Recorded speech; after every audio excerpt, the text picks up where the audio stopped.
네, 안녕하세요. 행정법률 전문사무소 승무입니다. 네, 오늘 뭐 3개 연속 찍고 있는데요, 지금. 음, 이게 사람이 일관성이 있어야 되는데 매주마다 한 개씩 올려야 되는데 제가 그러니까 좀 여유로울 때만 이렇게 올려가지고 좀 송구스럽습니다. 오늘은 이제 4월달 장기요양기간 지정심사 통과된 건이 있어가지고 그거 한번 안내해 드리려고 방송을 켰거든요. 먼저 일단은 그 방문 요양이나 방문 음, 그 목욕 이렇게 이제 제가 노인 복지 시설을 설립하려면 먼저 준비하셔야 되는 게 보셔야 되는 게 있는데 구글에서 지자체 조례라고 치시면 자치복귀 정보 시스템이라고 뜹니다. 들어가셔가지고 시도를 선택하시고 서울시 전 양천구로 해볼게요. 이렇게 뜨거든요.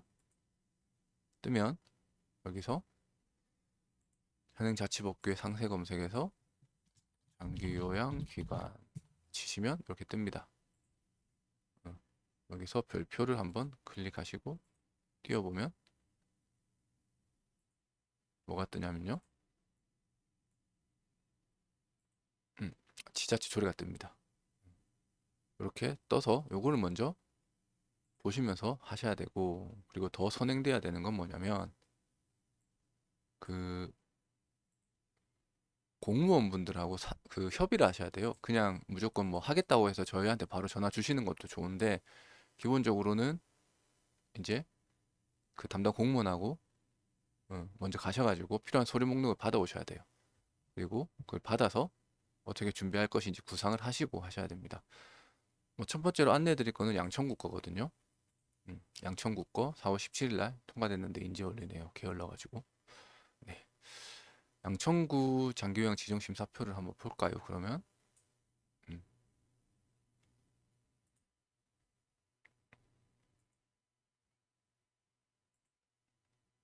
첫 번째 페이지는 별 내용이 없습니다. 이제 뭐 설치 기간의 운영 이념이나 사업 목표, 공익성 이런 것들은 뭐 상관이 없고 어쨌든 사회복지를 하는 거기 때문에 비영리 기관이고 공익을 추구하는 게 맞습니다. 그리고 운영 규정, 급여 제공 지침 요게 있는지 통상 세 개거든요. 사업 계획서, 예산서, 운영 규정, 급여 제공 지침, 뭐 기타 관계 서류 이렇게 들어가야 되고 이 여기에 보시면 이렇게 항목이 있거든요. 이게 다 들어가야 돼요. 사업 계획서든 운영 규정이든. 그리고 운영 규정 관련된 운영 규정이 있어야 되는 건 운영 규정이 있어야 되고. 저희는 통상 이제 직원 교육 계획도 운영 규정에 있지만 뭐 사업 계획서도 좀 다루고 있거든요. 이런 식으로. 이용자 고충 처리 계획도 마찬가지로 이렇게 있어야 되고요. 통상 이제 종사자랑 같이 묶어서 하는데 운영위원회 구성은 사회복지사업법에 나와 있어요. 근데 컨트롤 C, 컨트롤 V에서 하시면 안 되고 분기면 분기, 반기면 반기 해서 매월 분기 단위 어떤 거를 심의할 것인지 기본적인 계획은 나와야 돼요. 그리고 예산, 비영리 기관이기 때문에 예산이 세입과 세출이 영원히 나와야 됩니다. 지역사회 보건 의료복지 서비스 자원 계획은 이제 보건소나 뭐 자원봉사 이렇게 해서 연계해서 어떻게 이제 어르신들을 모실 것인지에 대해서 하는 거고요. 지역사회 활용 아까 그거고요.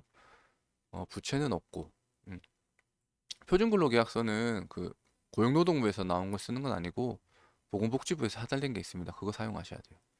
시군구마다 양식이 있는 데도 있고 없는 데도 있는데 없으면은 받으셔서 사용하세요. 그냥 일반 근로계약서 쓰시면 안 됩니다. 그리고 4대 보험, 배상책임보험 가입하셔야 되거든요. 상해보험이랑.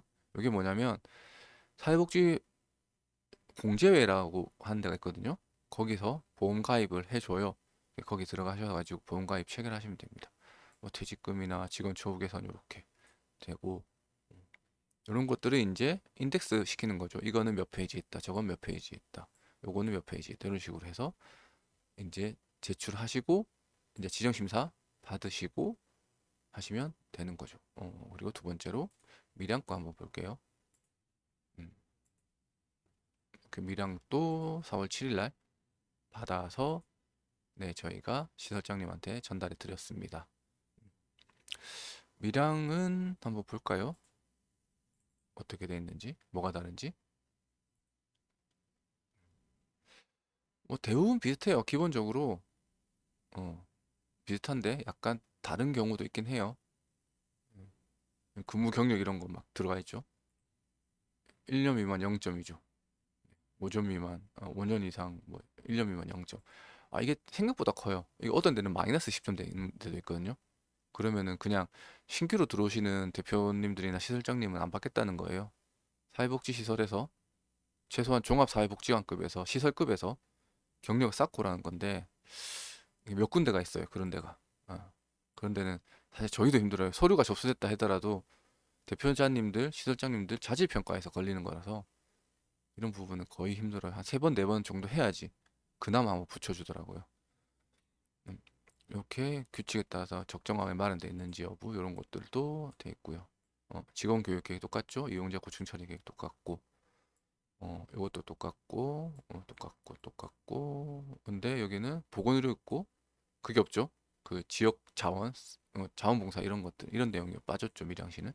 음, 그 대신 뭐 직원들 건강검진이 좀 들어가 있고요. 처우 개선 이렇게 돼 있습니다. 이게 그래서 어, 많은 분들이 그러니까는 뭐 5만 원 주고 사시는 분들 계세요. 뭐 그냥 뭐 전에 아니면 기존에 하셨던 뭐 시설장님한테 받아서 하시는 분이 계신데 이게 또 바뀌거든요. 바뀌고 그 5만 원 주고 뭐 3만 원 주고 사셔가지고 하셨던 분들도 있고 그래도 계속 법령이 바뀌고 그런 것들은 일반적인 내용이라서 구체화가 안 돼 있어요, 사실은. 그래서 이거를 어쨌든 그 담당 공무원들도 요즘엔 장기 요양 시설이 좀 많이 생기다 보니까 제가 노인 시설이 많이 생기다 보니까 좀 변별력을 줘야 되는데 일반적인 거 어쨌든 뭐 10페이지 뽑아서 가면은 뭐 그런 분도 계시거든요. 10페이지 뽑아가는데 이거 장난 다른 데는 막 50페이지, 100페이지 가져온다고.